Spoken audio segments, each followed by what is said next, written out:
You're listening to Arsenal Pass, a flesh and blood podcast for players by players, and all about strategy, leveling up, and the latest news in the world of Wraith. Welcome to Arsenal Pass. Welcome back to episode 144 of Arsenal Pass. This week on the pod, we look at the latest hero in Flesh and Blood, Brendan. Heavy hitters, Victor. I'm calling him Elite Private School Goldmain, and just how high and mighty he might be in heavy hitters. He's the sixth and final hero to be revealed. Take a look at that. Plus, main topic, we're going to go into something that's close to, well, my heart, I think close to your heart as well, Brendan, which is how to stop punting games and win just a little bit more. Never done that in my life. Punting or winning? Yeah, good point. No comment. Yeah, Victor Goldmain's pretty interesting, to be honest. I think it's potentially one of the more powerful heroes that's been revealed. I do think it has a strong likeness to Mr. Hayden Dale here. I mean, this is my vision of Hayden. If he had the white or the yellow hair, yellow blonde hair, I call it yellow, but we can call it blonde.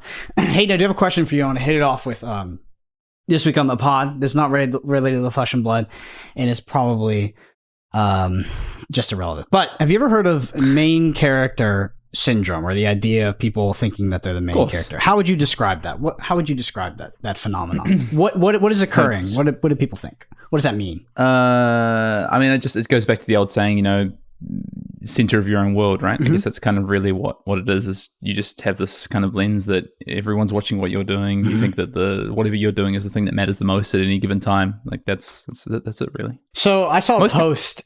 Yeah, I saw a post on Twitter. That was my interpretation as well, and that was just my interpretation moving through life, right? I saw a post, and someone was like, everyone thinks they're the main character. And the reason they think this is because they think they're going to go on an arc, right? There's going to be some point in their life where they hit their arc. And most of it, like, you look at your life right now, and you're like, is my life in an ideal state? And you're like, no, I'm getting into my 30s, I'm a bit old, but I'm about to hit my arc. And I was like, I read that, and I never thought about framing a main character syndrome like that, like thinking you're the main character. But I contemplated, I was like, I think that. I legitimately think that. I think that I haven't hit my arc yet. But the whole post is about this, like, that's not going to happen. You're not just going to hit your arc. There's not going to be this inflection point that just happens in your life and then it switches around. And it was mostly about, trying to actively work towards that. But I'd never been aware or cognizant that I literally think that. I literally think that there is an arc that is coming. I haven't hit my arc yet. And that's like, it's a really stupid thing to think. And I don't know why. I've just been thinking, it stuck with me because... Interesting. Yeah, it just hit me because I was like, I think that. I think that, and that's a dumb thing to think. Anyway. Wow. I mean, I think that's probably just a bit of human nature, really. But I've not heard that before, so that's quite interesting. Or at least I've never really thought about it or framed it that way. Yeah, I think it's natural to think that, but it is it is kind of dumb. Like when you think it's kind of dumb because I think a lot of us fall into this trap of thinking that like it's just going to happen. Surely my life can't just occur before me without there being an arc. There must be an arc to the story. There must be a climax, right? But that's not how it works. It can just drone on and then it can just pass you by, and those things don't happen without intention and without actually, trying to make something happen.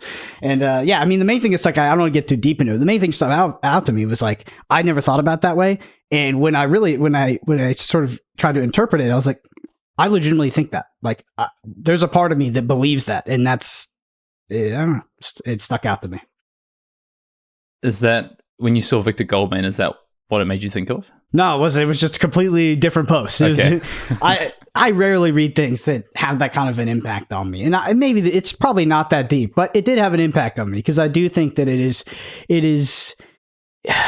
it's really easy to let your life pass you by.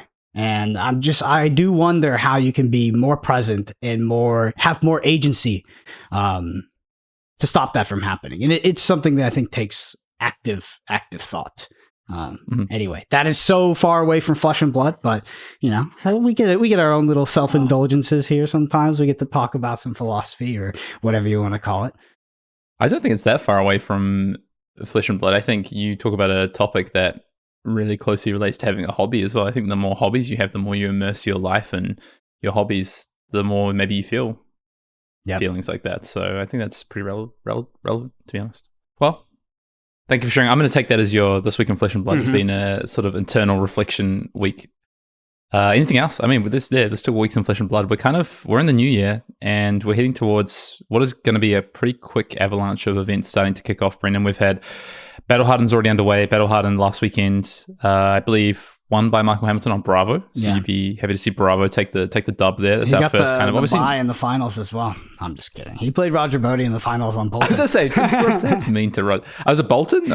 Yeah, on Bolton. But it's cool that they got to meet in the finals. Obviously very good friends, and the M&R podcast. The M&R cast. Yeah. So congrats to them. Manner. And I guess quickly heading towards heavy hitters, and then just like I was just looking at the calendar, and then we just get into events. Road to Nationals, of course, the PT, more Battle Hardens, callings kicking off. So I was doing this week, I was sort of looking at our content schedule, Brendan, or trying to come up with a bit of a content schedule for the next 2 months. And actually, there's a lot to cover, and I guess, a lot of events happening pretty quickly. So we've got the limited pod will be dropping in 2 weeks. So I'll be in New Zealand for the world premiere, and then early that week, we'll record the pod for the limited set review. And this time we're actually going to have like a lot more. It's going to be an odd one because I'm going to have played with the set multiple times when we do this limited set review. So I think it's going to be an interesting contrast of our gradings potentially. I'm sure we'll chat beforehand. That will help a lot. Honestly, I think we're actually we're decently accurate. Honestly, when we revisit them, we're decently accurate. I think we have been for a couple sets. There's some funny ones in there usually. Yes. That being said, the theory can only take you so far. And as soon as you touch the set, or dare I even say sniff the set, it puts everything into perspective. Like, it is such a great equalizer on actually evaluating what is good and what is not. Yeah, so people always talk about, so this week as well, I was kind of starting to look at the heroes a bit more in depth and just thinking about how they're going to play in limited. And people talk about kind of how you can prep for something like this, the world premiere and a calling that is kind of unlike anything we've seen before that's going to happen in Queenstown, New Zealand, which is we get our hands on the set for the very first time we play a calling with potentially, I was looking at the preview schedule as well, with potentially a lot of cards unrevealed. Of course, on the Friday at the world premiere, those will all become known. People will have time to play a couple of sealed events on the Friday, plus the Friday evenings to delve into the set a little bit more.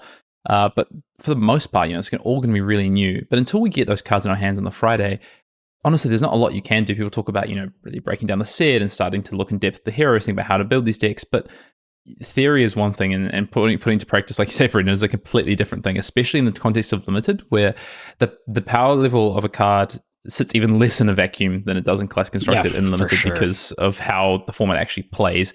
Classic Constructed, you already have a basis of how the format kind of plays and what you're coming into with the decks that pre-exist, but the limited format is, for the most part, completely new. Obviously, it's still Flesh and Blood, but you don't know what you don't know. So yeah, I've been taking a look at some of the heroes this week, thinking about, how they might play to a degree in limited, but expending too much brain capacity and energy on it, I think is a little bit of a waste of time until that next Friday at the world premiere, which I'm super excited to. Also, I was looking at my flights and I used some points to upgrade to business for my flights to New Zealand. So I'm excited about that. Well, it's a short flight. I mean, let's be real. Like the business upgrade, it matters on the international flights. Like, I swear to God. It's technically international, dude. Yeah, true. That is true. The economy long flights will take years off your life, but business, I mean, it's hilarious how big the difference is. It is truly the bourgeois that are able to sit up in business and first class on those longer flights.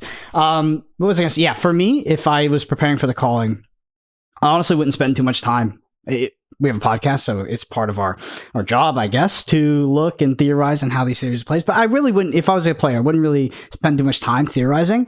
I would just play the world premiere, and then I would get a bunch of friends together and aggregate all those cards and build gauntlet decks and play decks against each other and get as many actual reps as possible, because I think that just really crystallizes how the set is actually going to play. Because theory can bring you in a lot of incorrect directions, which be very dangerous when you're preparing for something like a calling. Yeah, and we're not going to have the opportunity to, jump on TTS and things like that, like you were saying the other week. Like, it looks like we're going to get majority of the set on the Friday, so. Yeah, I mean, you have the world premiere, so I think that's enough, right? Yes. If there was no world premiere, I would definitely recommend, get on TTS. Just the end of the day, the advice is just get actual reps. Don't just sit there and theorize. Just get actual reps, as many reps as possible. I'm interested. It's going to be a cool one to watch. There's coverage, right, of the limited portion? I believe so, yeah, because there's the celebration happening in Savage, or Mansant, and I believe Savage Feats are there, so I believe they'll be covering it. So I don't know to the extent of what they're covering. I know we had kind of last week on the pod, we'd said, is Ethan, are they able to cover the drafts? Is it ever going to be possible? Ethan did confirm no draft coverage in terms of the draft itself, it sounds like. So, Yeah. But it does, there will be coverage for the calling itself. You'll get to see games. So at least you get to watch some and form some of your opinions before we do the set review. And so will everyone else as well. Yep. Let's go to the news. And Brendan, bow before me, my unmatched powers, for you futile struggles in the arena are nothing more than feeble floundering of an insect in the face of my brilliance. That's the nice welcome message you get on the Fab TCG webpage for the one and only Victor Goldmain, high and mighty. So the sixth hero, final hero that we've seen now revealed for heavy hitters, landing in just a couple of weeks. 5 new heroes, 1 returning hero, Brendan, of course, and Reiner, who we did show off.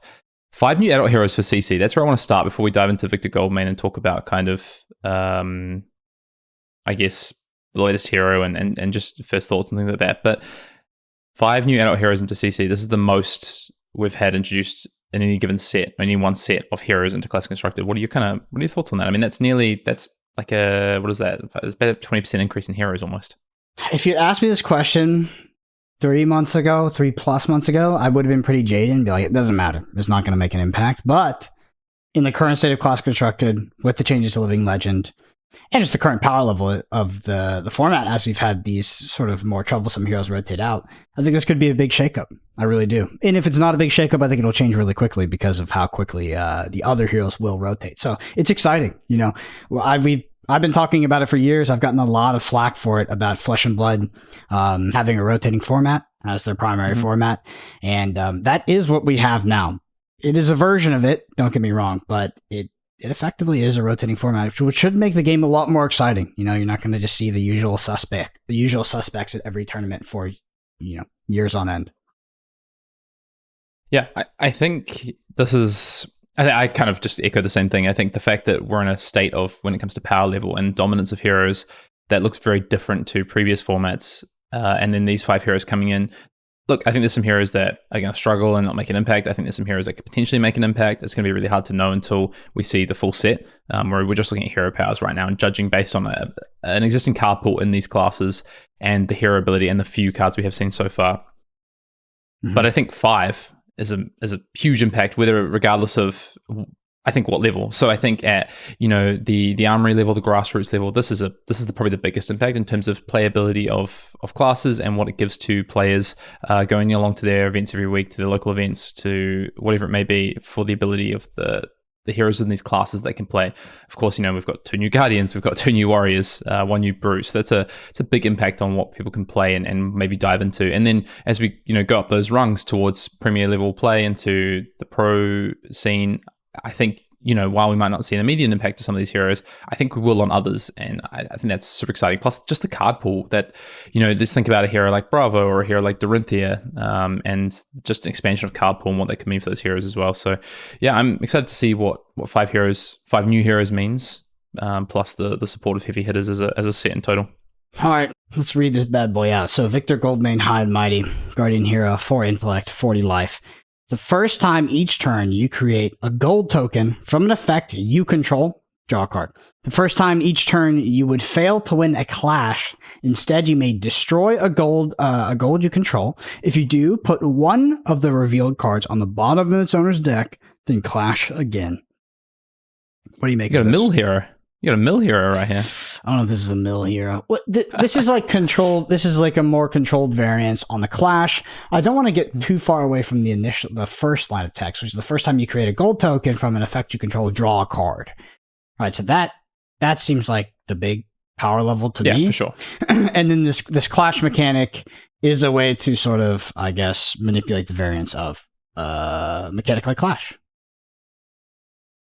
Yep. Yeah, and I think having, you were talking just before the pod about a kind of graphic that, friend of the pod, Yuha, had kind of shared on his Twitter, his X, whatever you want to say, about the kind of regionality, the mechanics of these heroes and how they would overlap. And I think, obviously there's the agility, might. There's the gold side of it. There's the heroes that use the clash versus the wager mechanics.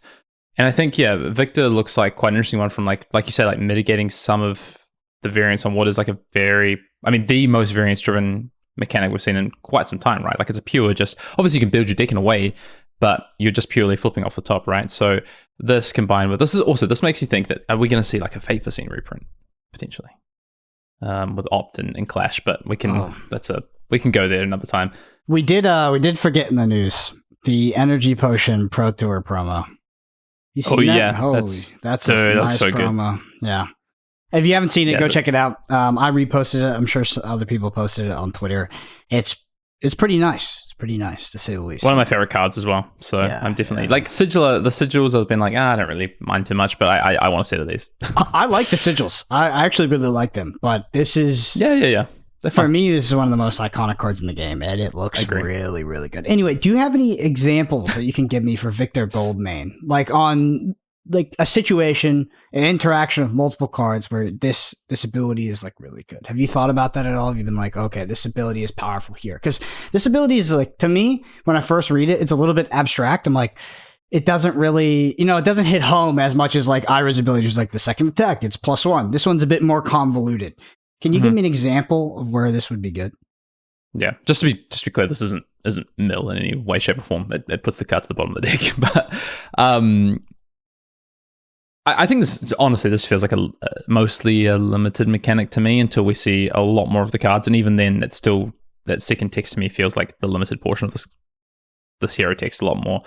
Like you said, the first portion of the text, like I don't really have too many examples. Like it's just going to come up limited in terms of, you found a way, you're going to utilize resources to make gold at times. And instead of maybe using resources to cash it in and dig through your deck, you can have this opportunity to win a clash that's really valuable to you, that's worth more than maybe a card or worth more than a couple of resources. And so you want to clash again to make sure you win that clash.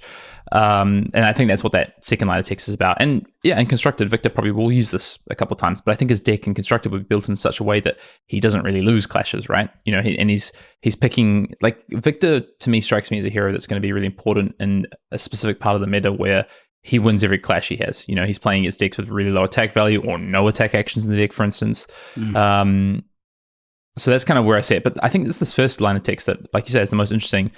I think Victor, so this is the crazy, I love previous season because people put out all their thoughts, right? Like KO's the strongest hero from the set, or Victor just looks insanely like the busted, like could immediately be the best guardian, or Kasai's already the best warrior with the hero, like the card pool we've got available right now. My kind of first take on Victor is that he looks weaker than Betsy and is just immediately the current weakest guardian. But one of the cool things I think you can do with the gold tokens with Victor is if you do have good ways to make gold and you draw cards off them. The other thing you can be doing as well is you can like crack that gold immediately with a blue, hold a resource over, and now you're playing like 2 card, or effectively like, because you've drawn a card from making the gold, like 1 card or 2 card, 4 attacks, like the old pitch a blue and use your tunic to play like a 4 cost guardian action. Now you get to do that consistently off the gold tokens. That's what's kind of interesting to me, but we haven't seen if we've got the cards to support that yet. Yeah, interesting. I was thinking I think that's a very relevant application in regards to the tunic and or pitching the gold token and being able to play the 4 cost. But I was thinking in the case of like, it just might change up your turn cycle a bit more, where you can block a bit more aggressively and then basically have an arsenal card guaranteed. Because let's say you're guaranteed to win the clash, because that's where it's powerful. You're able to manipulate the game state, or the decks are constructed in a way that you win most, if not all, clashes. You can now, consistently win your clashes with your gold tokens, draw that card, and arsenal that card, effectively being up an additional point or multiple points of value on an exchange across the turn cycle, which would be very, very powerful. Like if you could just effectively, like if you could kind of consistently like one-sided ponder, or ponder is one-sided, but the thing that creates it isn't usually one-sided. Yeah. If you can consistently ponder like that while doing, your primary game plan, that would be very powerful. I just think it depends on the cards. Like if we look at, so let's go to the Victor specialization that we've seen so far that was previewed along with Victor, which is called the Golden Sun. They're really doubling down on this. It's a 4 cost at yellow, guardian attack, defense for 3, attacks for 7. It's majestic. and says there's additional cost to play this. You may destroy a gold you control. If you do this, gets +3 in overpower. So you're looking at a 4 for 10 with overpower. And when you win a clash, revealing this, create a gold token. So if you clash and you reveal the golden sun off your clash, then you create a gold token. So, this requires you effectively get trading a gold here for +3 in overpower. It's a pretty good trading on gold. And that's kind of what I'm looking for is like, obviously, we've seen now, we've got Victor, we've got things like Golden Sun, we've got ways to like use the gold tokens. Now what I'm looking for is good ways to make gold tokens. That's now what I'm looking for. And ideally, some things with Clash that would make gold tokens would be, kind of in the upper echelon, I think, for this hero. I think we talked about this already, but what quantitative value would you assign to gold, a gold token? I mean, in the case of the Golden Sun, I know. But in general, it's worth about a card, right? Yeah. Or close to a card. In general, I think, it's probably going to be. I mean, face value. If you just straight up trade your gold token in off a blue, and you net 1 resource, right, and you draw a card, so it's worth a resource. That's kind of the floor for a gold token. So, I want my gold tokens to be worth about a card, ideally, and I think that's looking like it's going to be hard, and that's another reason I think Victor is, not going to be the strongest of heroes, but if it's close to a card, I think I'm in on at least being interested in what Victor Goldman might do. But there also needs to be a couple more payoff cards, I think. What's the value of a card? Is it 3 or is it 4? Or is it 3.5? I think in Flesh and Blood, realistically. So any given card in a hand is generally worth 3, but I think the way you look and build decks in Flesh and Blood is worth 3.5 to 4, really.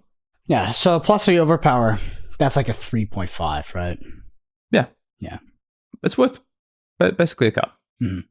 Okay. But that's on a Majestic specialization. So, These heroes, I will say, before getting your hands on the cards, I know I felt this a bit with Bright Lights, but they're decently confusing because they're not very face value, right? There's like a lot of other contextual things you have to think about when trying to evaluate the power level, which is like how consistently can I create gold? How consistently can I win clashes? How consistently am I clashing? And how consistently am I wagering? And how am I making these tokens? Like there is like so much that is not actually printed on the card that you're evaluating that you have to take into account when trying to figure out the power level. It's very confusing for me, to be honest. I think I have to play the set before we do the limited review. I'm serious. Like I think we have to kind of play the set because there's so many layers to this that it's just like, okay, I mean, there's so much more going on behind this card to try to figure out if it's actually good or not, and especially in limited.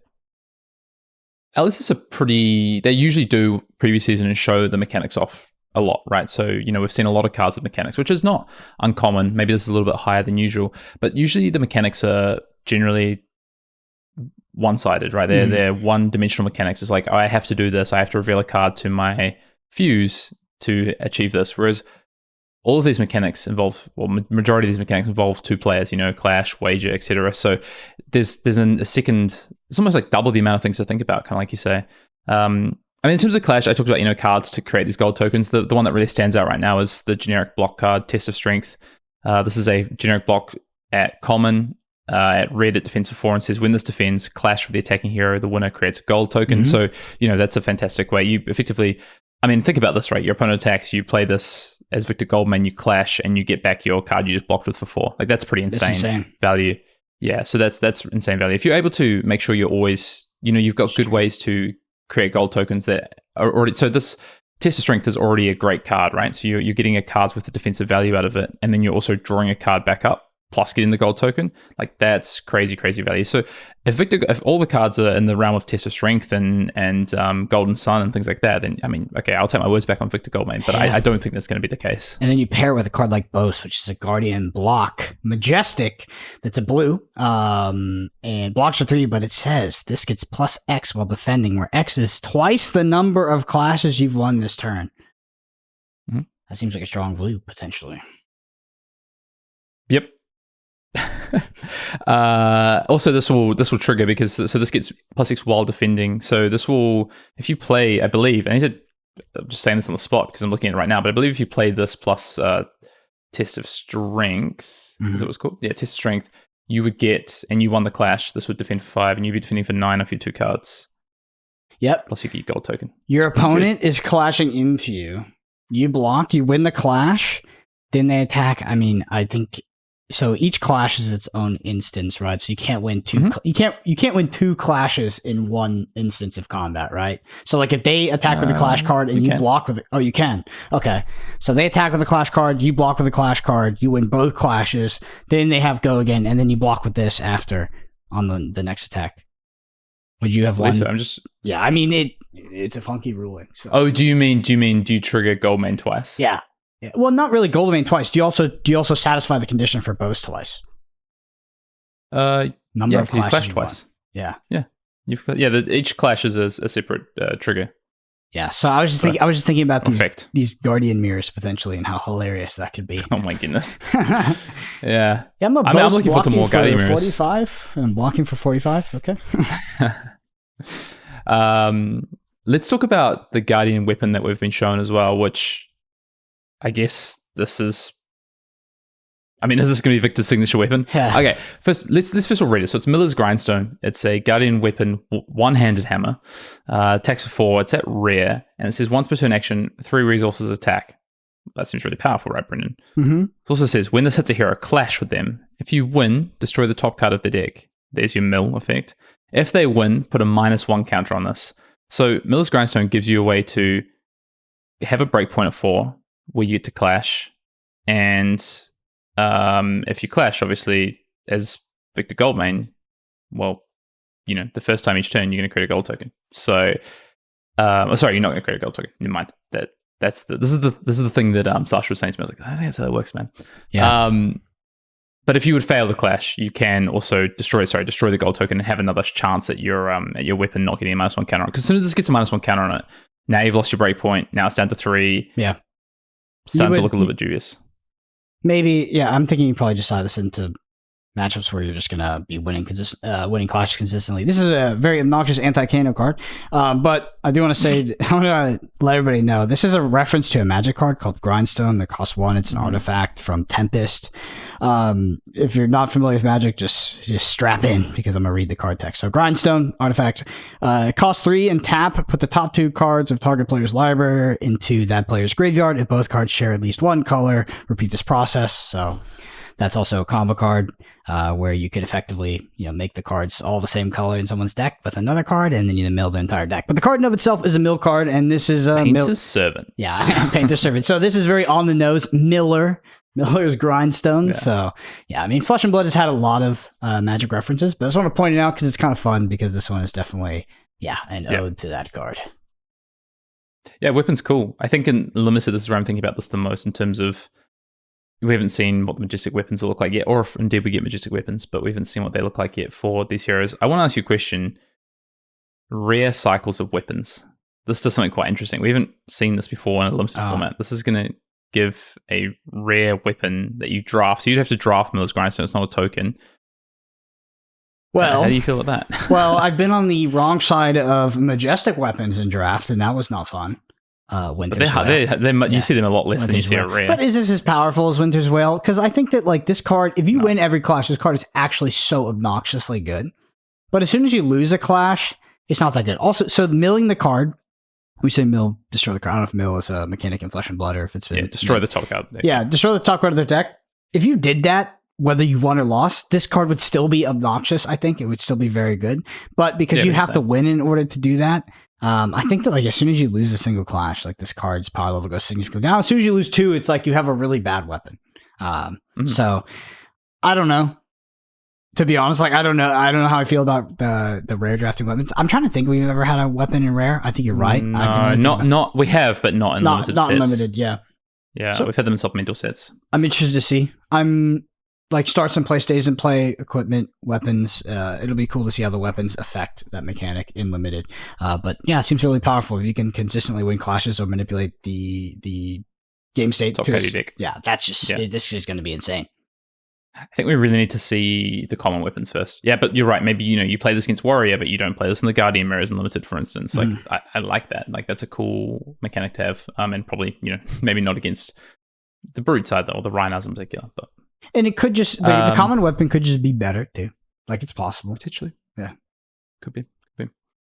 All right. I think that's kind of Victor Privilege Goldman talked about, right? Mm-hmm. This guy's so funny. There's one other card we didn't talk about, which is stacked in your favor, which is a Guardian Action Aura at rare. The defense for 2, and at red, it costs 2 as well. And at red, it says, go again, your attack action cards get +3 while defending. At the start of your turn, destroy this, draw a card, then put a card from your hand on top of your deck. So it has a little brainstorm. Since we're naming magic effects, Brendan, a little brainstorm effect there.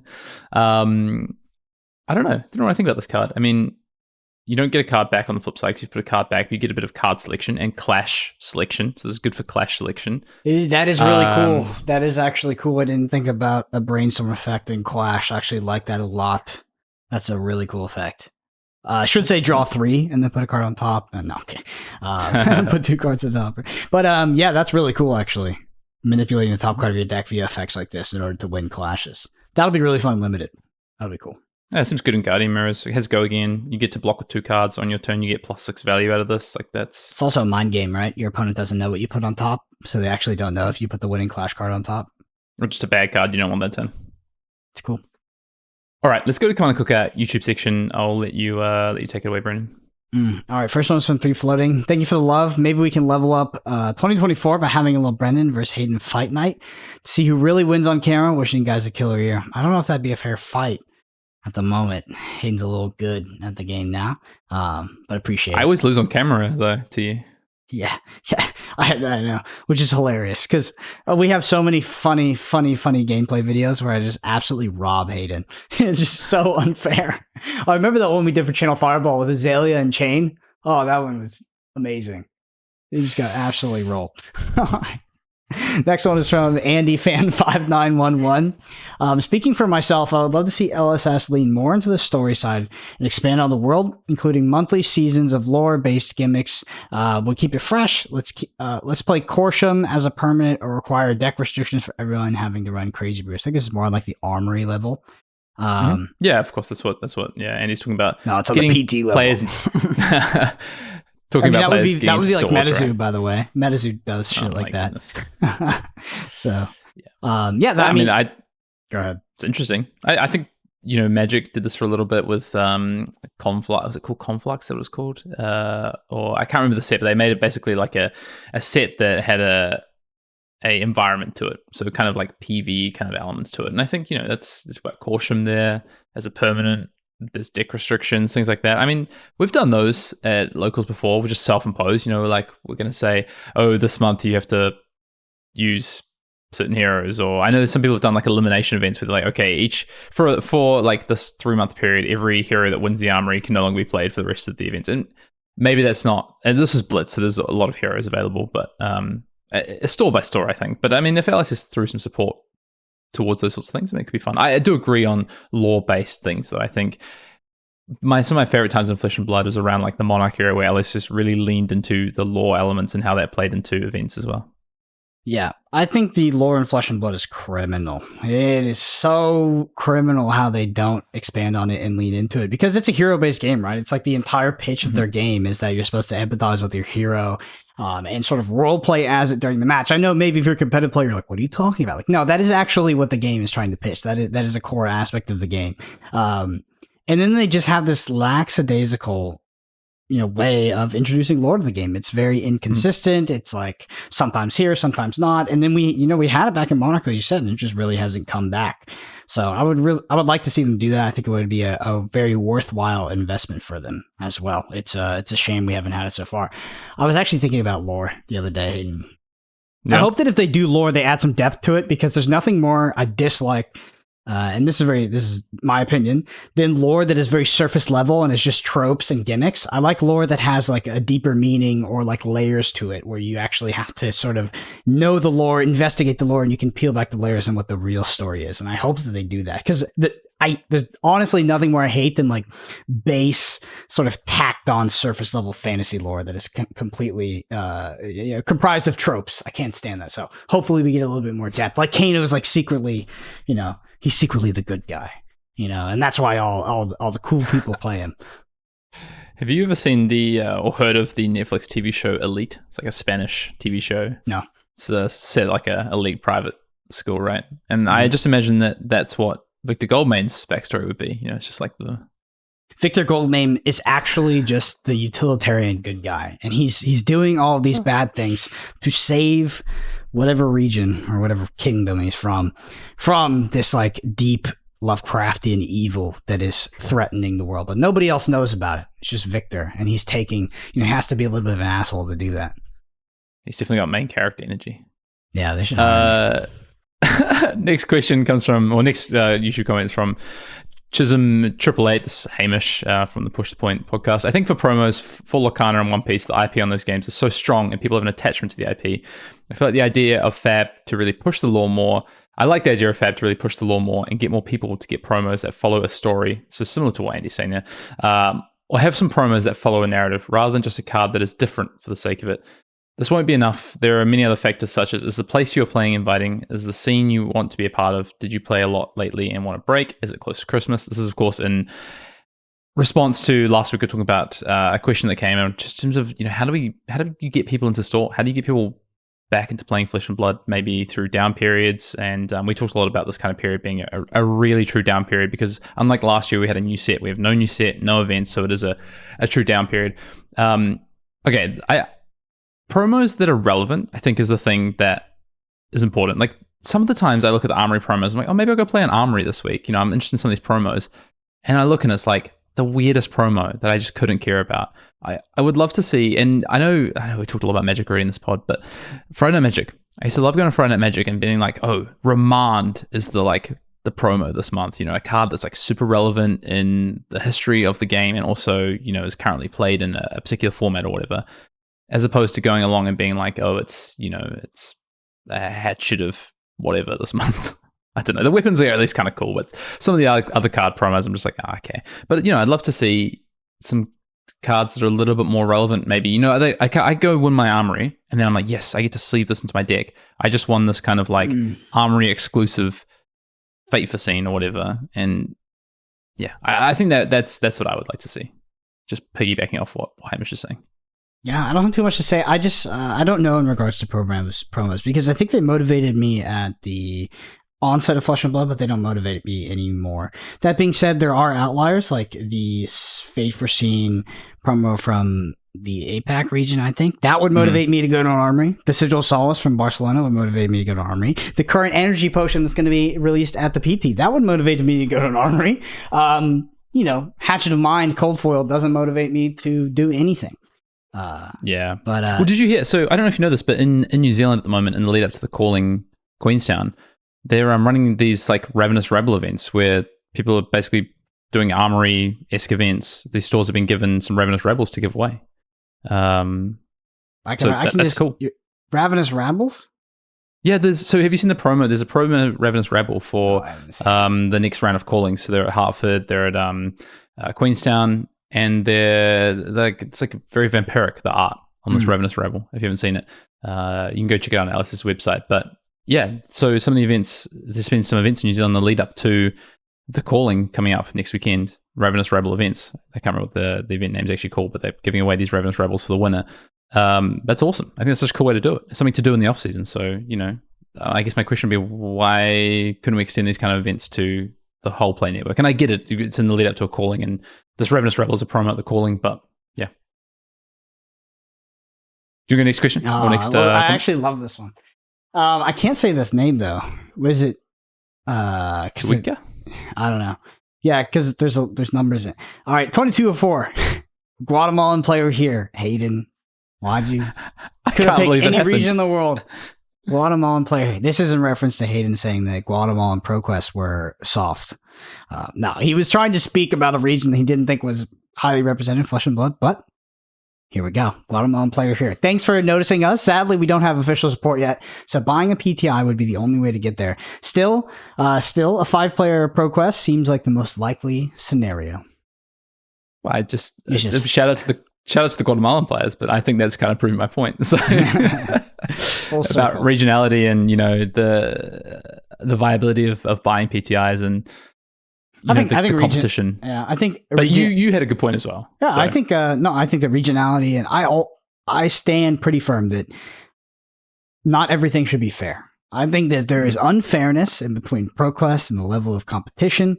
That is okay. That is how things work, and that is okay. Yep. If you want to spend $500, $1,000 to go fly to some ProQuest that you think you can win, by the way, you're not guaranteed. You think you can win because you think it's going to be easier? Go for it. Go for it. You're taking the risk, and you're taking the financial risk, the time risk, and yeah, that's up to you. But hitting up your mate for a $500 PTI, that's it's not the same. Speaking of flying to ProQuest, I was reminiscing on Sunday. I had lunch with the Tall Timmy. Shout out to the Tall Timmy. And we didn't get a picture. How's he doing?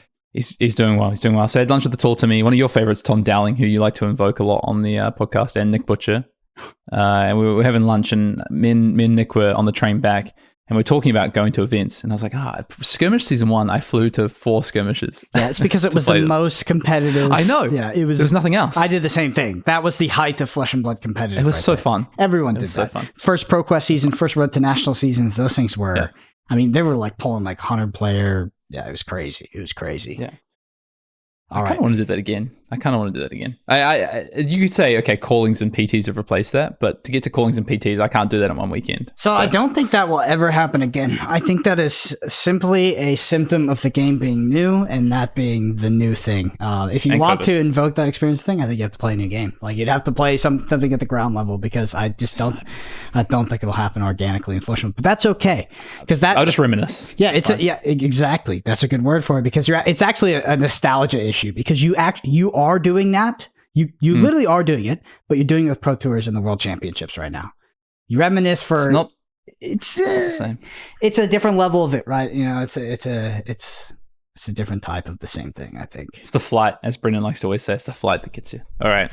Marcus Brown 3007, Brendan. Mm-hmm. I think the simple fact that Beat Chest is, one, keywording the long text line of as an additional cost, discard a card at random, but 2, it's a card of your choosing, so more agency in Brute is going to give them more consistently. 3, it promotes the use of Romping Club, because Brute has been pigeonholed for a while as a deck that uses their claws to BRB and send another big thing at the end.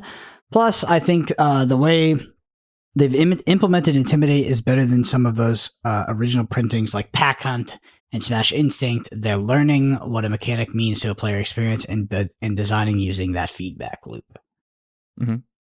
The only thing I disagree with is Intimidate versus Beat Chest. I thought, and honestly, based off things that Brian said, I thought Intimidate was like their ideal realization of that concept. That's why I was so surprised when I saw Beat Chest.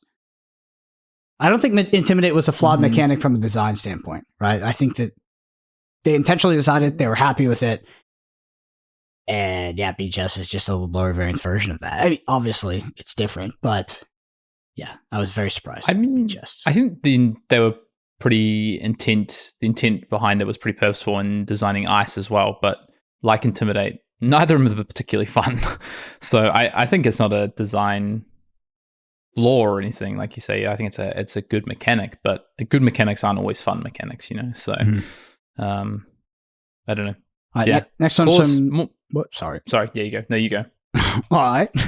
Next one's from Canadian Merc. They say Skullcrack requires a random discard, so Beat Chest won't work here, sadly. This is a reference to something you said, Hayden. But yeah, I know. Yeah, I got that wrong. I was just talking about how enjoyable Beat Chest is with making sure you can choose to discard your Beast Within, and then I said Skullcrack, and I didn't actually look at Skullcrack before I said that, so that does not work. But it does work with Beast Within. Mm-hmm. And then there was a really long reply to our discussion on, particularly around archetypes. We had a brief discussion on archetypes in Flesh and Blood, and then there was a very long reply from all these numbers, Mr. E31415.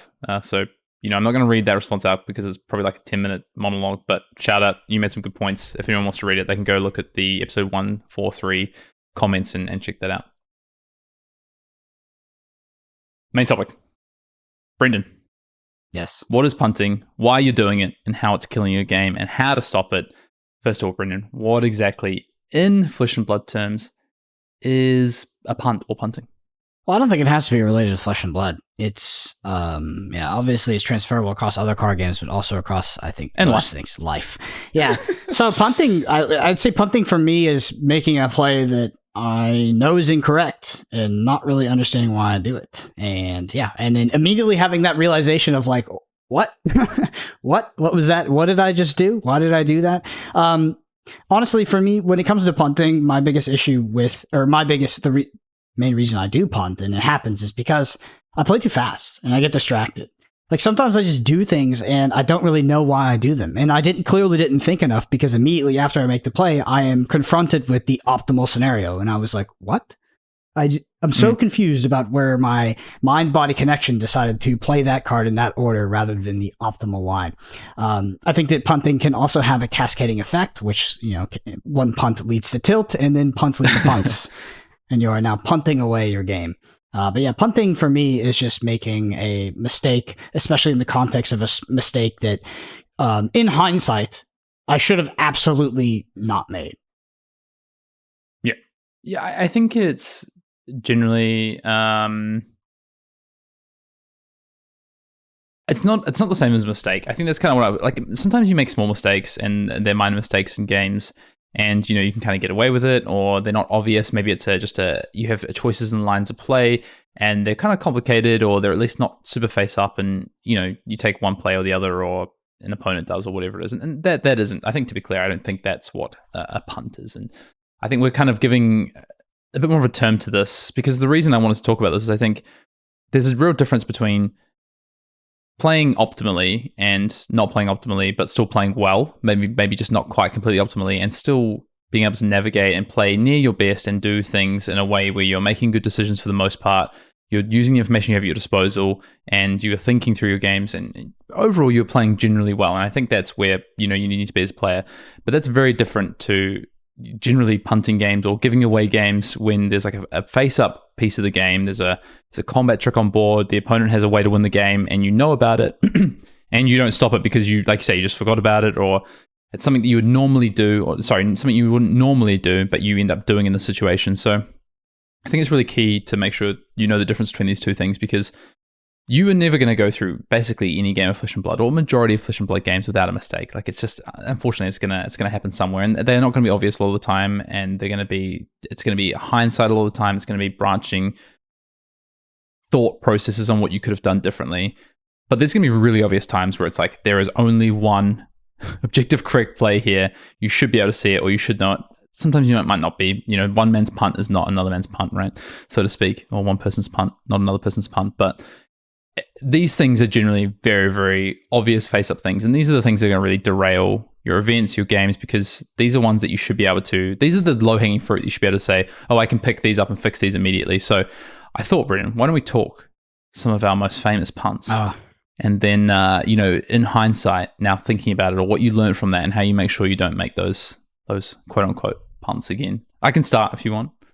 Yeah, I have a few. Yeah. Go ahead. Okay, all right. We'll just rattle them through and talk about our learnings. So, I think I'm going to go with my most recent one, which is Nationals.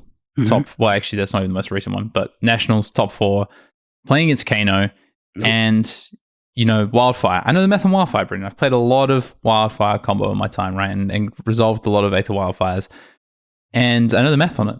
And my opponent plays Wildfire, and for some reason, I convinced myself that I shouldn't crack my Seeker's equipment to prevent an extra damage on the Wildfire and save it, even though it's going to cost me extra 4 damage. I don't know why.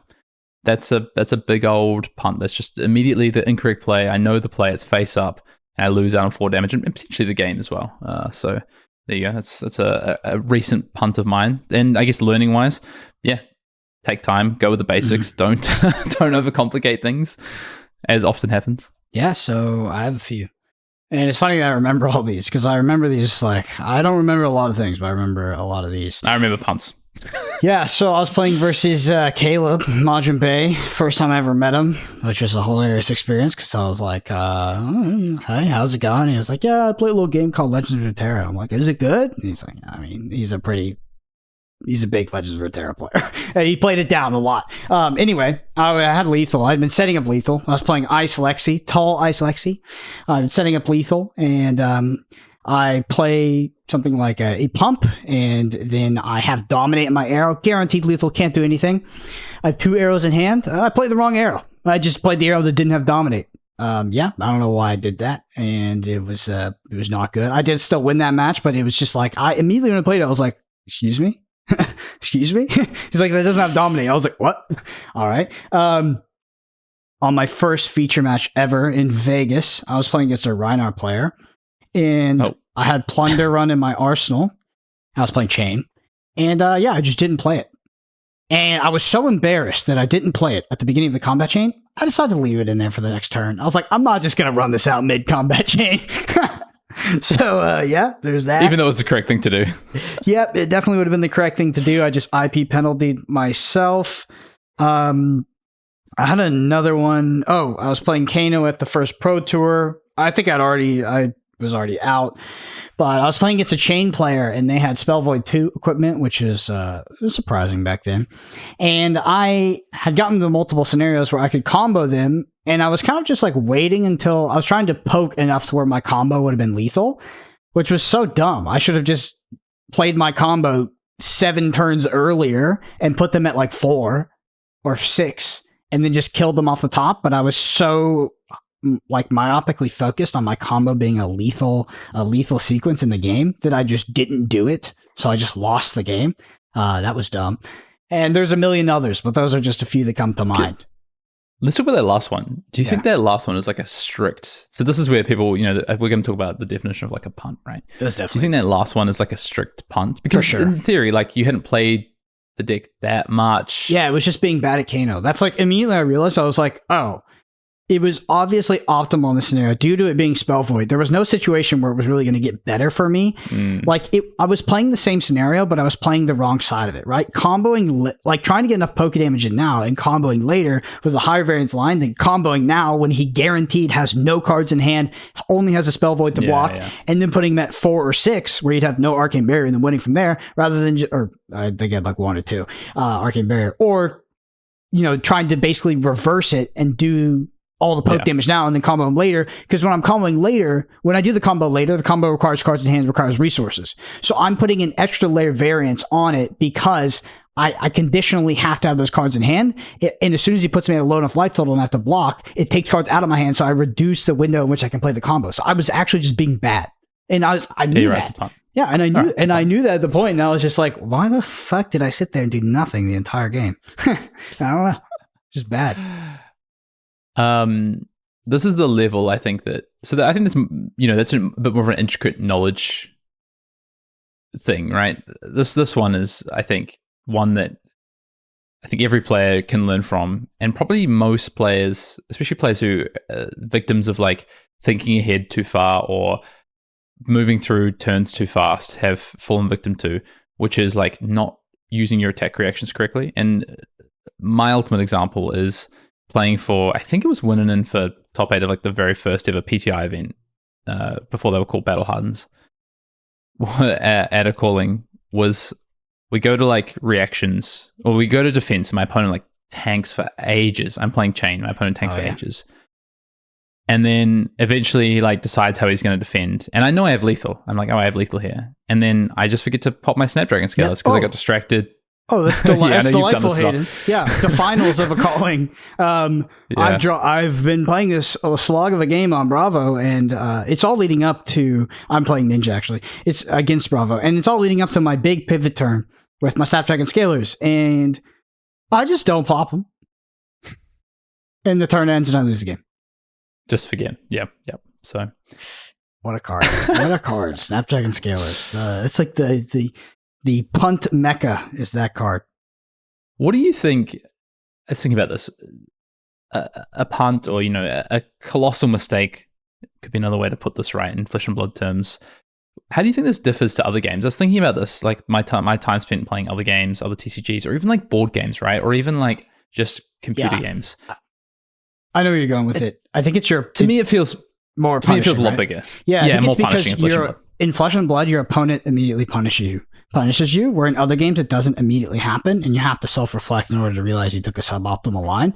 Like I was playing a Lorcana tournament this past weekend, the biggest one they've had, and there was multiple times where I played the card and I was just like, this is just not optimal. Like there is a very, very small different play, the difference in play I can make, but it would just be, why did I just take, like, this happens a lot in other card games, but it's like, I drew, if you played Hearthstone or something like this, it's like, I played my card, I was going to play this card, but I played it before I drew cards. Because, like, I could sequence it into where I'd have more information. And, like, that seems like a small mistake, but in a game like Hearthstone, and what kind of like Hearthstone, that's a huge mistake. Like, it's just so dumb. Like, not dumb, but it's like, why would you do that? It's like, it's such an objectively incorrect thing to do, because all you do is limit your potential outputs. You limit your information, and you self-inflict that. And I think that in Flesh and Blood, it's not as your opponent will immediately punish you on the back end usually, and it becomes crystallized very clear. Where in other games, it's more of a self-reflection. It doesn't really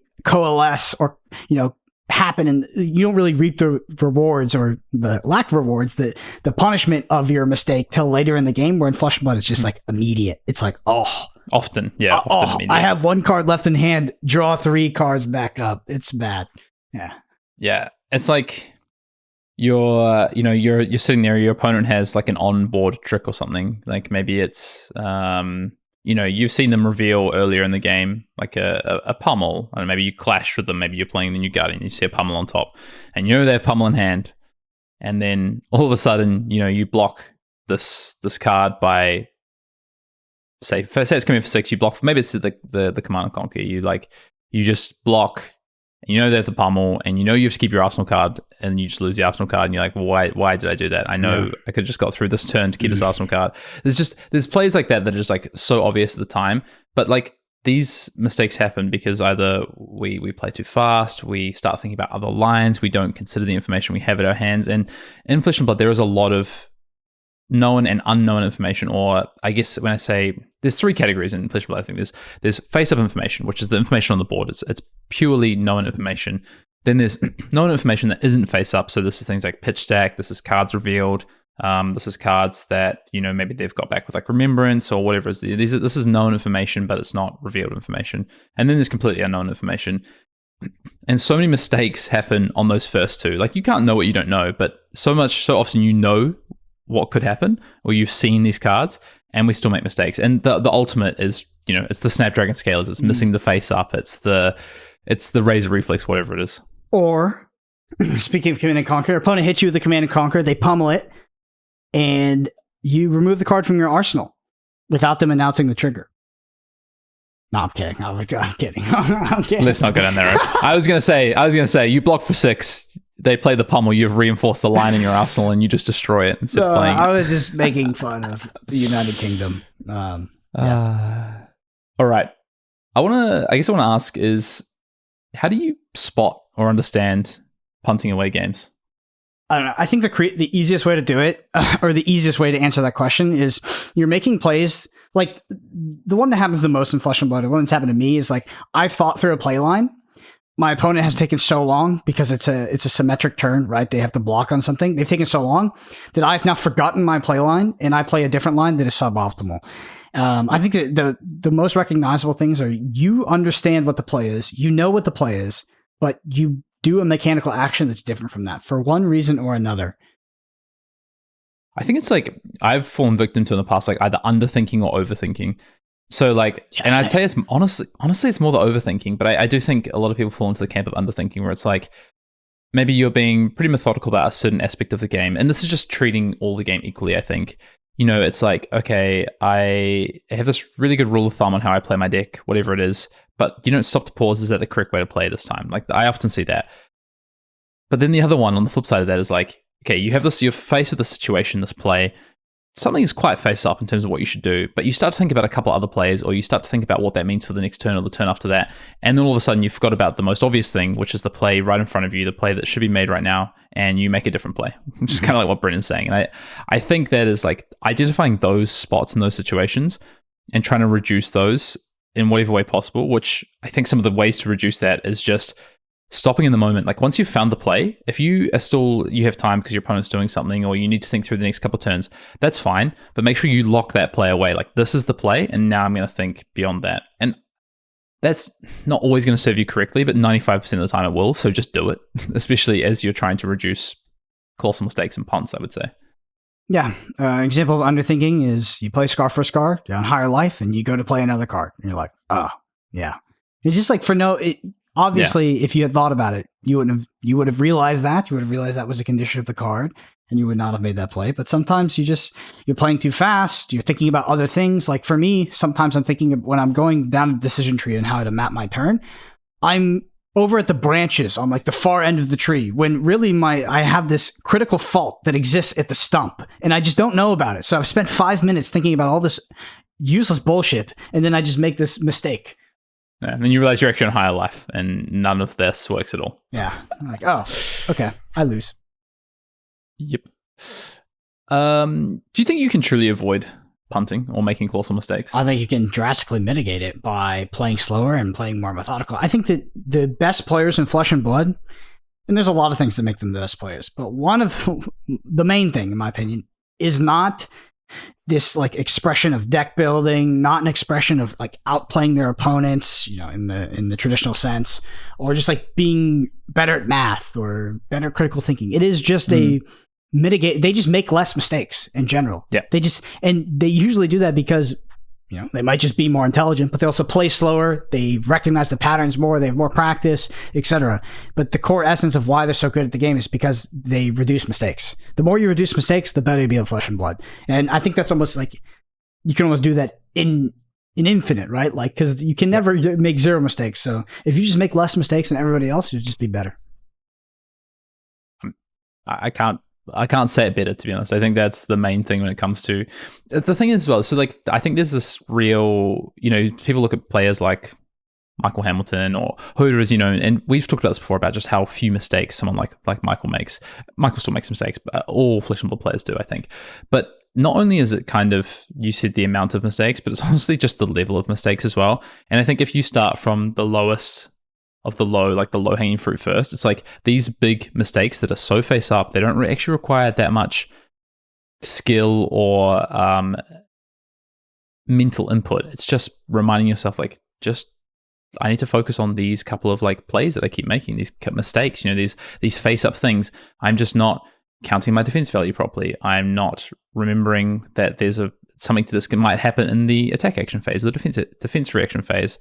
Those are the things I think you just start with those and then, whatever, build your way up from there. But the small kind of play line mistakes, or maybe there's a 60% play here versus a 40% play here, and I take the 40% play, like those aren't the ones that are going to lose you the games as much as these colossal mistakes that just on the spot lose you the games, to be honest.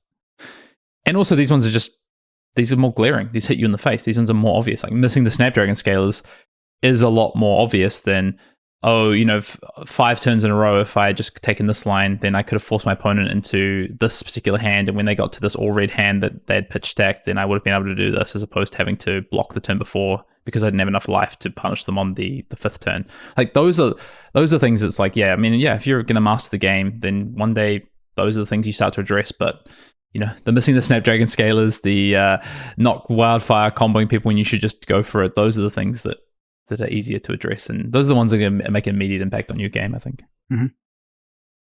Agreed. Because I think we talked about this a couple of pods ago, but free wins, right? Like you might get some free wins at maybe the Armory level or Road to Nationals level or whatever it is, especially maybe like kind of the early rounds, and you can get away with some of these plays. Like I've definitely gotten away with punts before. I know you talked about before with like sure. Dominated Arrow. I won the one. I won against Caleb. I also won against that Reinar. And nobody questioned the plunder on the Arsenal. So where are your punts that you lost, Brendan? The Kano one I lost. Yeah, I lost that one. Okay. Yeah. Okay. All right, there we go. Well, what was I saying before I got distracted by you touting your punts as wins? I don't know. Brilliant. Right, at the free wins. And if you want to compete at like the grinder level, the PT level, or whatever it is, like you're just not going to get those free wins. So punts will really, really punish you. I think that's kind of what I wanted to say. I definitely punted at Worlds. Yep. One played match. the wrong deck. Well, that's a non-gameplay related punt. Yeah, no, those are punts as well. No, I played the right list, I think, just the wrong deck. Should have played hard list. I should have just played Dash. Is actually what I should have done at Worlds, but that's fine. All right, anything else to say about colossal mistakes or punting in Flesh and Blood? Any thoughts on your mind about non-gameplay related punts? I know you just talked about picking the wrong deck. I just don't know why it happens so much, to be honest. Like, for me, like, I just don't know why I do it. And I remember when I was playing Marvel Snap competitively, it was like a really big issue. Is I would just play too fast. I don't know why I do it. Obviously it's patience, but like I started implementing rules for myself where I would actually just rope my opponent. And roping isn't as toxic as it is in Marvel Snap as it is something like Hearthstone. I would just rope my opponent every time because it's objectively wrong not to. It's like I just need the time. Even if the play is so obvious, I know I'm such a dumbass that I'm going to fuck it up sometime and make a quick play and lock it in, and there's no reason to do that. And for me, it's just like I have to like really, it's less about the critical thinking in regards to the play lines and more about like I just need to impose this level of discipline where I take a set static amount of time to make my turn to try to limit these like random, just like I don't know, malfunctions that occur in my brain. Yeah. Where I just make the wrong decision. Like malfunction. Yeah. Yeah. That's it for me. Thank you, Victor Goldman. I think that's going to do it for episode 144 of Arsenal Pass. Brendan, want to take us out? Yep. Well, if you listen to this podcast, you enjoy it, number one thing you can do is leave us a review on Apple Podcasts or Spotify. There's a video version of this on YouTube at youtube.com/ArsenalPass. We're both on Twitter, Brendan APG, at Fien_Dale. And a big shout out to all the Arsenal Pass patrons. You help us do what we do. And we're going to be going into a competitive season here soon. So expect those deck techs, deck guides, and deck lists. Soon to be limited review. Working on getting some guests up on the podcast early this year. Some returning guests. There's some that I definitely want to get that I think a lot of you enjoyed those episodes and you would enjoy them once again. So we're reaching out and we'll keep you updated. But anyway, thank you all so much for listening. We'll see you next time.